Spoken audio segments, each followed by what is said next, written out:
today.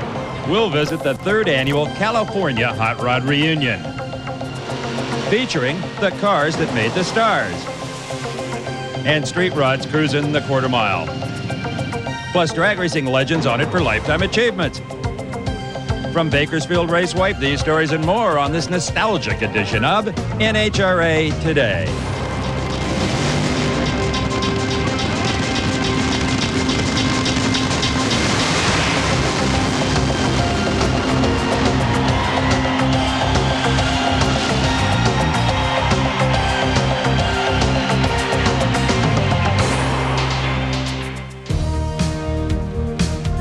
The roots of drag racing were firmly planted in Southern California during the 50s, 60s, and 70s. At one time, over 50 drag strips operated in the state, some run by car clubs supervised by NHRA.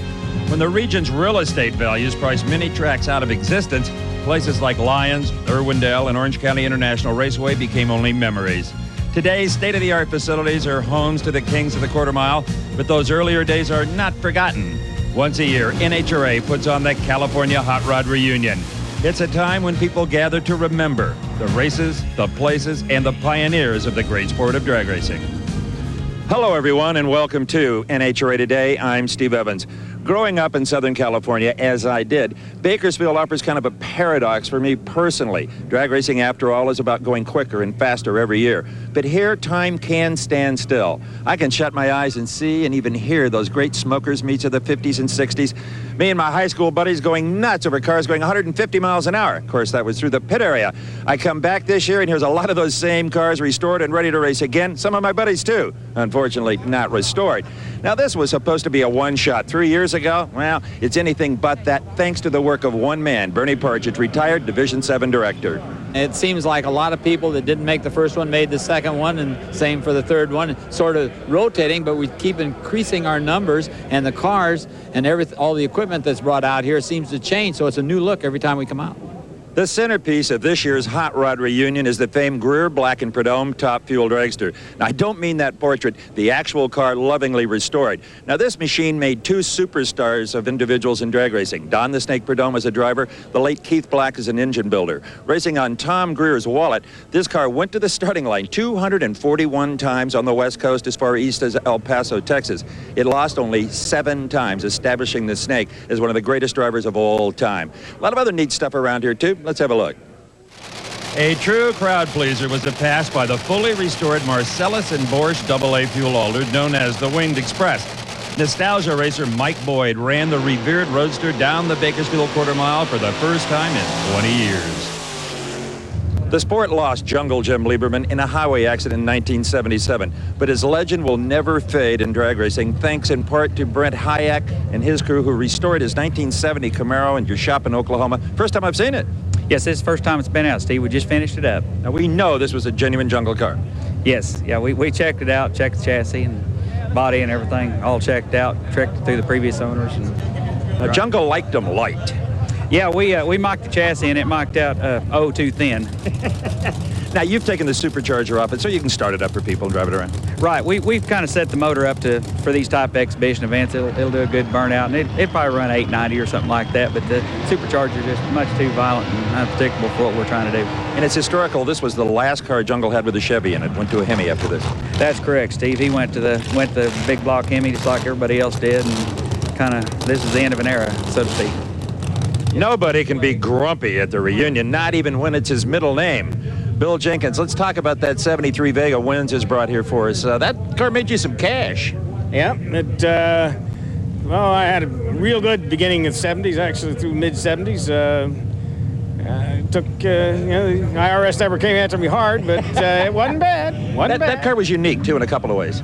This car here was unique in the fact that it was probably the first pro stock car that had dry something. It was the first front suspension made out of what we call a McPherson struts, which all of them are made with now. And well, in that respect, it was unique. It was the first car actually which had a fully constructed tube frame from front to back. The two previous cars which had the cage built inside the car and everything from the front frame horns back were not completely a tube car. This was the first tube car. I'm holding up the autograph line. Go on. Didn't even get a harumph out of that guy. Some of the earliest supercharger applications were called crank-driven blowers. Instead of the GMC blower on top of the engine with a belt or a chain, they were bolted in front of the motor and turned by the crankshaft with the induction system down low as well. It was great for streamlining, if that's what you wanted, on maybe the salt flats, and drivers who sat behind these engines really thought this was a pretty cool idea. What's interesting, though, 40 years later, we see it in a 1990s street rod, an old Potman crank-driven blower. What a neat installation. Stay with us. When we come back, we'll show you some of those streamliners. NHRA Today is brought to you by Castrol GTX, engineered for greater protection against breakdown. And by Mopar, Chrysler Corporation Parts, and the Chrysler Plymouth, Dodge Truck, Jeep, and Eagle dealers who sell and install them.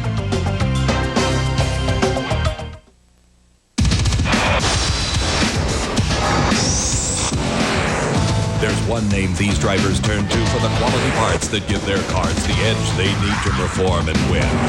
The same name you should turn to for the only parts guaranteed to perform in your Chrysler Corporation vehicle. Authentic Mopar parts, available from your Chrysler Corporation dealer. Get real. Get Mopar. As your engine revs higher, the oil inside creates a hydrodynamic wedge, a protective layer that builds up and keeps engine parts separated. But as your oil's viscosity breaks down, so can the wedge. That's why Castrol GTX provides maximum protection against viscosity and thermal breakdown. Because if your viscosity breaks down, what's next? Castrol GTX, engineered for greater protection against breakdown. Try Super Clean, the Tough Task Cleaner Degreaser from Castrol. The pioneers of stock car racing forged a rich tradition of exciting competition. Finally, the first book ever devoted exclusively to the sport's colorful early days. If you're a real stock car racing fan, you've got to own this book. Hi, I'm Ned Jerry. I have a lot of fond memories about those early days in stock car racing. That's why I'm so excited about this series of books, 40 Years of Stock Car Racing. In Volume 1, the thrilling first decade of stock car racing comes back to life in more than 300 pages of racing summaries, box scores, and hundreds of rare photos. 40 Years of Stock Car Racing. It's your complete source for NASCAR's formative years. If you're a real stock car racing fan, you've got to own this book. Have your credit card handy and call toll-free 1-800-238-9300 or save COD charges by sending $24.95 plus $2 shipping and handling to 40 Years of Stock Car Racing, P.O. Box 10030, Stamford, Connecticut 06904. Welcome back to NHRA Today. At the close of World War II, surplus yards were crammed with all kinds of enticing bits and pieces for hot rodders, and some could not resist these belly tanks that extended the range of P-38 fighter Lightnings. You just put a motor in here and a driver in here and kind of a subframe, and off you went. The most famous of them all right here, built by Alex Exidius in 1952, set 3 records in 1 week and won Best Appearing Car and Crew. Now here's a bit of an updated Lakester. In fact, this one, unlike Alex's, almost reached 300 miles an hour. In fact, at 291, it's the fastest tank in the history of the Salt. Now, in case you think the Salts and the Dry Lakes are still stuck in World War II times, nuh-uh. The Vesco family, here's their latest motorcycle-powered B-gas streamliner, an awesome piece, as they always are out of the Vesco shop. And take a look at this Some Fun. This is a AA gas roadster who set the record this year on the Salt at 247 miles an hour and is headed for Australia to set some more records down there. Ladies and gentlemen, you are looking at a genuine 20th century miracle. Our own Dave McClellan has been trying to get the tuna tank Fiat back on the racetrack for 21 years. Remember a year ago, right here at Bakersfield, it looked like this. He was a nut and bolt away from going down a quarter mile. Well, this week and a year later, he finally did. And Big Mac, at the age of 50, what is it like to handle 700 horsepower and a 100-inch wheelbase on a cold racetrack? Well, Steve, it's a thrill-a-minute ride. You never know whether it's going to go right, left, or straight. Of course, this is a car that's been rebuilt from when we ran it back in the 70s, and I'm not quite used to the new 4-link setup and the coilover shocks. We're getting there, though, and it's going to be a nice, fun ride, and I'm looking forward to maybe it straightening itself out. Like the first 2 reunions, a lot was happening all over Bakersfield Raceway. Car clubs that played such an important part of the sport's early development were on hand with pictures and displays. And of course, there was a lot of bench racing going on. Most of it seemed to be taking place at the popular barbecue luncheon. The swap meet was once again a big hit. You could find just about anything from old pictures to old parts. And there were all kinds of get-togethers going on all over Bakersfield throughout the weekend. Not only were there a lot of activities, but also a lot of nice street rods. Take a look at some great machinery cruising the strip and on display in Bakersfield. What they look like is their bike.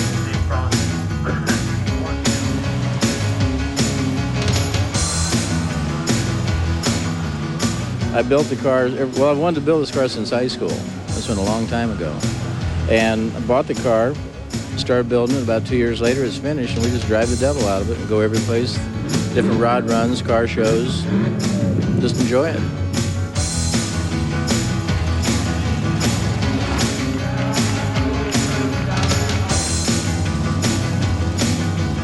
It's a 1926 Model T. It's got a 85 Chevy multi-port injected V6 with a 700 R4 transmission.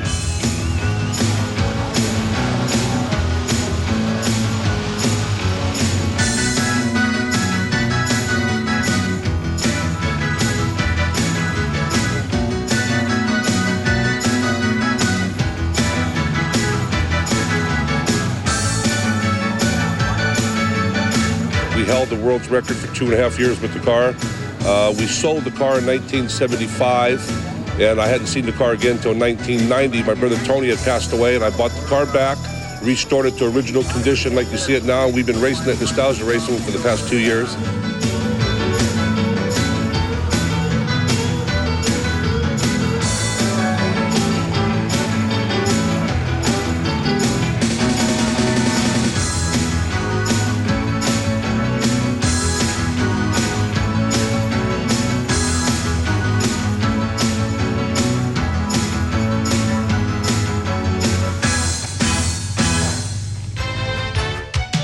Castrol presents the GTX Pipeline, the latest news from the world of drag racing. 1990 Winter Nationals winner Lori Johns has landed a ride for the upcoming season. She's back. She's teamed up with fellow Texan Gary Sharp and will be driving the Head Sportswear Top Fuel Dragster starting in Phoenix.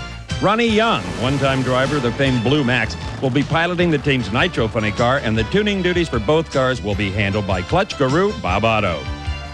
Western Auto and Haviland have signed a multi-year agreement with national elapsed time record holder Shelley Anderson in her bid for the 1995 Winston Top Fuel Championship. The sponsorship also includes her brother Randy's Alcohol Funny car as he sets his sights on a third consecutive Alcohol Funny car title. And finally, we're happy to report that NHRA's winningest driver, Bob Glidden, underwent successful bypass surgery. Bob's son Rusty will be driving the Ford at the upcoming Winter Nationals, and Bob hopes to be back in the driver's seat by Houston.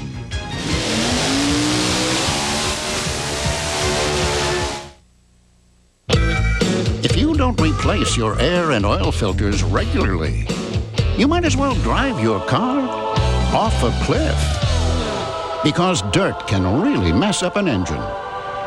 Fram Extra Life air filters and Fram Extra Guard oil filters keep out dirt best to protect your engine. Fram, America's #1 premium brand. Pay a little now or a lot later. It was 8 o'clock in there, right? Yeah. The truck wouldn't start. And the lights worked, but the engine wouldn't turn over. So I figured it must be the starter, right? Well, I went to AutoZone. They said, let's test it. Turns out it was okay. So we tested my battery and found that it just didn't have enough juice to crank it. Now get this, I didn't have to spend a dime, because they even charged my battery for free. Get out of here. That kind of service? Hey, you just can't beat it. Boy, this time of year, we Sears siding contractors spend a lot more of our days inside than we do outside at installations. That's because people just don't think of making home improvements in the winter. So to keep our crews busy, we're willing to make you a special offer. If you call right now, you can save 10% up to $500 on Sears premium vinyl siding. Siding that we believe in so much, it comes with a manufacturer's warranty on all materials backed up by Sears. And you know Sears will always be there to back up this warranty.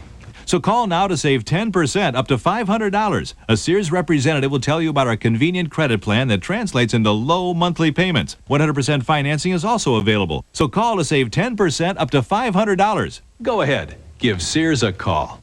Call 1-800-249-1800 to save 10% up to $500. Offer expires January 31st, 1995, so call now to safeguard the lasting beauty of your home. Racetracks everywhere are cold and quiet. The teams have all gone home to dress turkeys and trim trees, while TNN Motorsports is turning up the heat. With 8 live races from Tucson Raceway Park, featuring the awesome NASCAR Super Truck Series. NASCAR Winter Heat, today live on TNN Motorsports.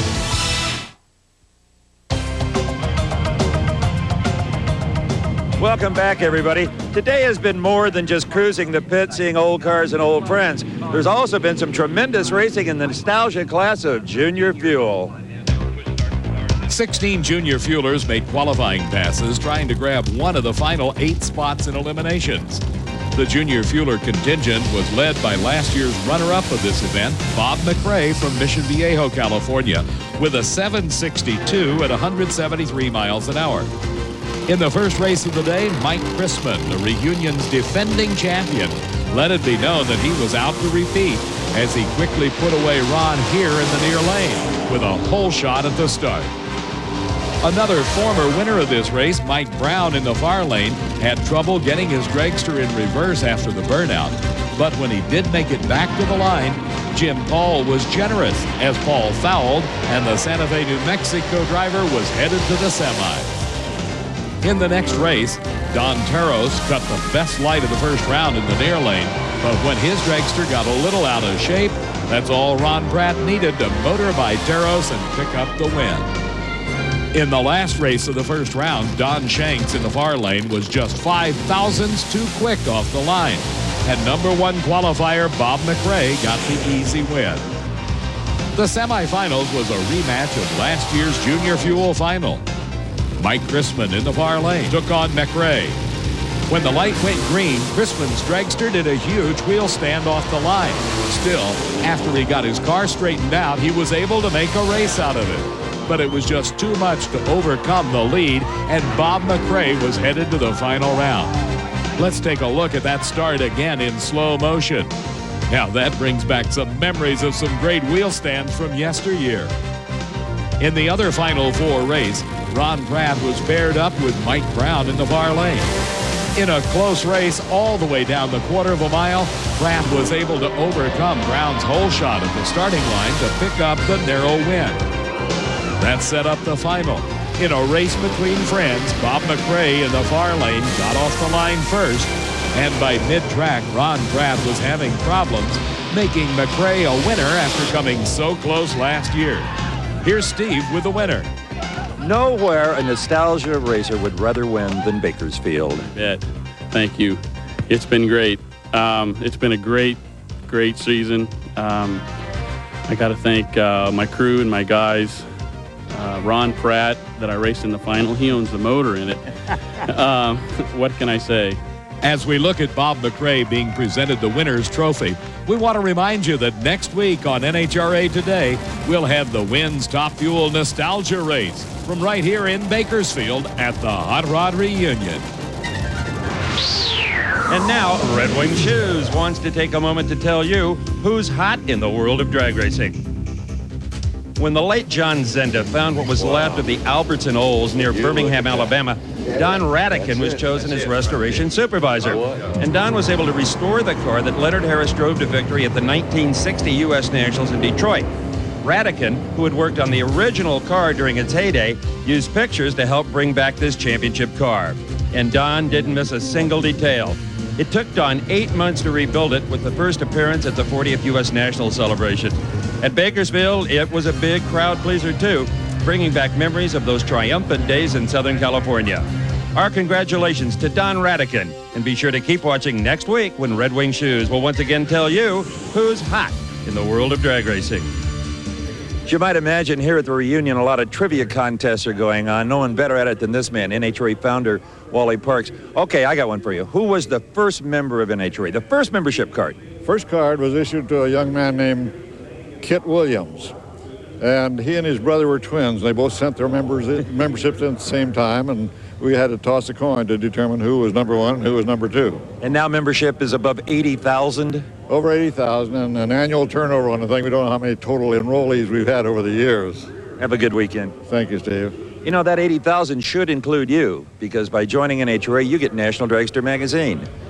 For $52, you get 48 issues of Dragster, a pen, a patch, a decal, a rule book, and a bunch of other goodies. And if you call the number on your screen right now, you'll get your choice of absolutely free, I say free, the Diamond Beauty of Drag Racing 93 or the great-looking NHRA membership T-shirt. So make that call. The car on the right was filled with Castrol Syntec, a synthetic oil, the other with conventional oil. They were then drained and started without oil to prove a point.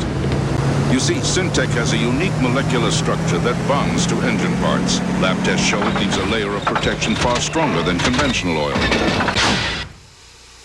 And if Syntec protects this well now, imagine if you leave it in. Castrol Syntec protects in ways other oils can't. At AutoZone, most of our customers are the kind of people who like to work on their cars themselves. That way they save money and they know the work's done right. Of course, when they come to AutoZone, they know they're going to find the right part for the right price. But sometimes what they're looking for is just a little advice. And that's okay because we don't put a price tag on it. You see, at AutoZone, we take pride in taking care of our customers. And we've learned that when you treat folks right, they keep coming back. Can your radio do this?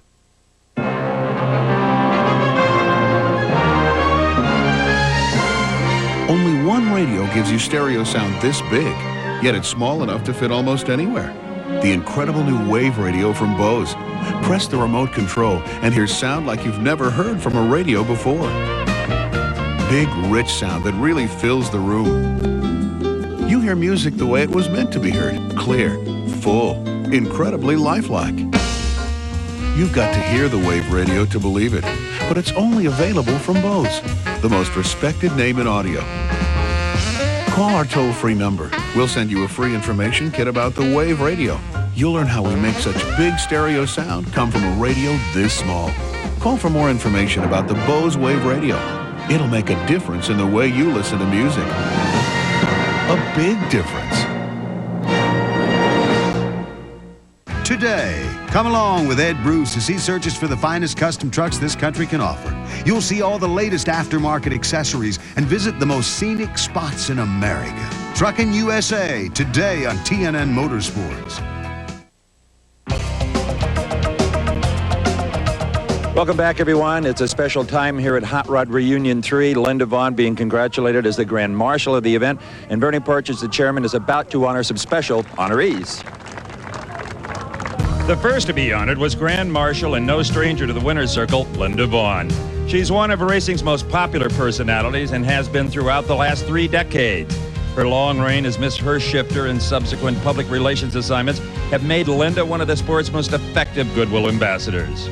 You were too young to get a Lifetime Achievement Award, but it'll look good on the mantle. Oh, well, thank you. But I'm glad you said that. There's no age limit to drag racing and NHRA. You know what, Steve? This has been a great weekend, having my whole family here. And I did make a dedication to this to my brother, John Zenda, who lost his life this last year. It's been worth everything getting to be here with all of his family and my friends. The next to be honored was Bob Kress. As a police officer in Lodi, California, he worked with the NHRA Safety Safari, forming the Kingdom Drag Strip, where he served as manager. He also assisted the Smokers Club in the early running of the March meets held at this very track. Another of the Lifetime Achievement honorees was Doris Herbert. As publisher of Drag News, a national weekly newspaper from 1955 to 1977, she might have been the sport's most influential woman of the 60s. Many of drag racing's best-known editors, journalists, and photographers credit Drag News and Doris Herbert with launching their careers. Accepting for Doris was Don Rackman. The next honoree has been called Hot Rodding's Cam Grinding P.T. Barnum. Blessed with a promotional flair that matched his mechanical skills, Ed Iskandarian started Iskandarian Cams when he got out of the service. That company is still growing today as a major camshaft manufacturer to the racing industry. Ed had many marketing innovations, such as promotional T-shirts and paying contingency money. In 1963, he was elected the first president of SEMA. Better known as Terrible Ted, Ted Gotelli had one of the most feared top fuelers to emerge out of Northern California. After driving his own modified roadsters in the mid to late 50s, Ted switched to rails with Jim McLennan at the wheel. Ted still operates a speed shop in San Francisco with the assistance of his sons. Roger Coburn was a major feature on the SoCal racing scene for years. He teamed up with fellow Bakersfield campaigners James Warren and Marvin Miller in the 60s and 70s. They were one of the most respected top fuel teams at that time, scoring wins at the 1968 Winter Nationals and the 1976 Gator Nationals. A man that played a big part in helping get the first two hot rod reunions off the ground was John Zenda, who passed away in 1994. John's family received the award for the late NHRA historical director, and Steve Gibbs had this to say about his friend.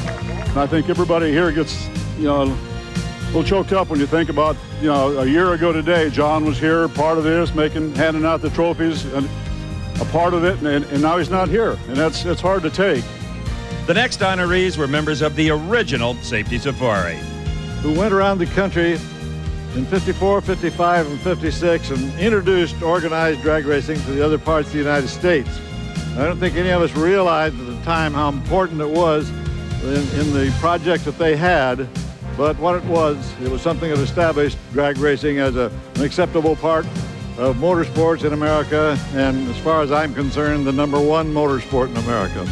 So I'd like to introduce the 4 members of our early safari team: Bud Coons, the team captain, Chick Cannon, Bud Evans, and Eric Rickman. I don't think there's any greater pleasure in one's life than to be recognized by his peers and friends and associates. Thank you very much. Well, gang, the California Hot Rod Reunion really comes in 2 parts. What we've shown you today and what we'll have for you next week at the times you see on your screen. We're going to turn back the clock to yesteryear, the time of the tire-smoking 200-mile-an-hour, 6-second top fuel dragsters, nostalgia racing. For all of us here at NHRA Today, I'm Steve Evans. We'll see you then right here on TV.